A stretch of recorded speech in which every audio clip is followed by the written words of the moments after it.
देखिए जी, आज की जो हमारी जनरेशन है ना, वो कामयाबियाँ तो हासिल करना चाहती है। प्लान तो उसके पास हैं, मेहनत भी शायद कर रही है। लेकिन जब उसको रिक्वायर्ड रिज़ल्ट्स जो है वो शॉर्ट टर्म में नहीं मिल रहे होते ना, तो वो मायूसी की तरफ चली जाती है। वो डिप्रेशन और फ्रस्ट्रेशन की तरफ चली जाती है। ऐसा नहीं है। आपको अपनी मेहनत को बढ़ाना होगा, अपने इरादे को और पुख्ता करना होगा, अपने अज़्म को और ज़्यादा मज़बूत बनाना होगा। देखें, याद रखें, असा होगा तो रास्ते बनेंगे। इल्म जब हासिल कर लोगे ना, तो इस काबिल हो जाओगे कि 500 मिली सेकंड के अंदर आप एक मलका को उसके तख्त समेत हवाओं में उड़ा दोगे।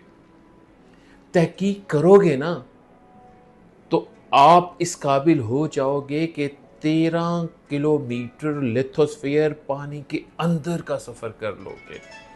अज़्म होगा ना, तो फिर खला में जमीन से 40 लाख किलोमीटर दूर निकल जाओगे। इरादा होगा ना, तो फिर एड़ियां रगड़ोगे, और एड़ियां रगड़ोगे ना, तो चश्मे फूटेंगे।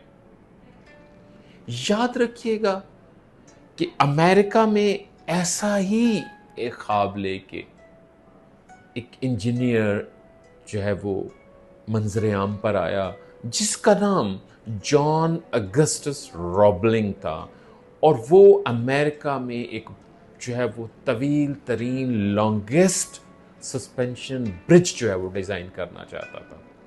लिहाजा उसने इसको प्लान किया। ईस्ट रिवर अमेरिका में ये जो है वो ब्रिज बनाना जो है वो तय हुआ। लेकिन अनफॉर्चुनेटली इस सारे जब प्लान को फाइनलाइज कर लिया गया, तो जॉन अगस्टस जो है उसकी डेथ हो गई। अब उसके इस अज़्म को आगे बढ़ाने के लिए, इस काम को पाया तकमील तक पहुंचाने के लिए, उसका बेटा वाशिंगटन रॉबलिंग मैदान में आया, जो कि पेशे के लिहाज से एक इंजीनियर था। लेकिन मुसलसल काम और मुश्किल काम जो वो तसलसल से कर रहा था, उसकी वजह से वो खुद एक बीमारी का शिकार हुआ, पैरालाइज्ड हो गया, और वो इस काबिल न रहा कि वो खुद साइट पे आ सके और इस प्रोजेक्ट को तकमील के मरहल तक पहुंचा सके।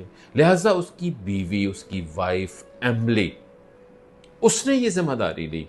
लेकिन उस वक्त तक वो एक प्रोफेशनल इंजीनियर नहीं थी।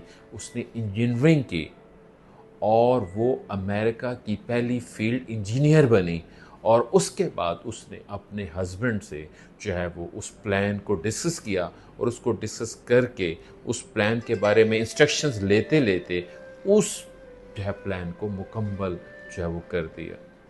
दरमियान में एक ऐसा वक्त भी आया कि जो है वो वाशिंगटन पैरालाइज्ड हो गया, और इस हद तक पैरालाइज्ड हो गया कि he was unable to speak. वो बोल भी नहीं सकता था। और अब क्या था कि एमली, उसकी वाइफ, उसके पास बैठ जाती, और वो उंगली के इशारे से, क्योंकि उसका काम जो उसका मेंटल काम था ना, मेंटली वो बिल्कुल ठीक जो है वो काम कर रहा था, और उसका ब्रेन बिल्कुल ठीक था। लिहाजा वो अपनी वाइफ के जो है वो कलाई के ऊपर मुख्तलिफ जो है वो डिज़ाइन और ग्राफिक्स बना देता।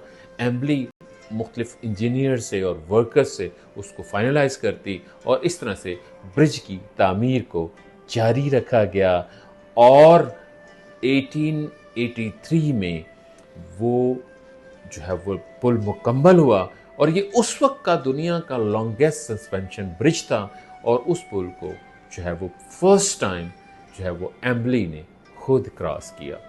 ये अज़्म की वो कहानी है, ये डिटर्मिनेशन की वो स्टोरी है, जिसमें हर शख्स जो है उसको ये जान लेना चाहिए कि जब हम अपने अंदर एक मजबूत इरादा पैदा करेंगे ना, तो हम इंशाल्लाह अल्लाह की मदद से नामुमकिन को भी मुमकिन बना सकते हैं। Subscribe to my channel.